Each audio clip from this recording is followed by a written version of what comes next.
স্ক্রিনে যে বাইক দুটি দেখলেন সেটি হচ্ছে স্প্লেন্ডার প্লাস স্পোর্টস। একটি হচ্ছে রেড আর একটি হচ্ছে নেক্সাস ব্লু। তো বাইক দুটি আমাদের কাছে অ্যাভেলেবল রয়েছে।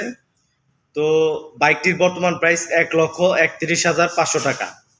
তো আপনারা যারা বাইক সহ গিফট লুফে নিতে চান অবশ্যই চলে আসুন আমাদের শ্রুতি মোটরস হিরো মোটরসাইকেল শোরুমে, সাভার, ঢাকা। এবং বিস্তারিত জানতে আমার স্ক্রিনে দেওয়া নম্বরে আপনারা যোগাযোগ করতে পারেন। ধন্যবাদ সবাইকে।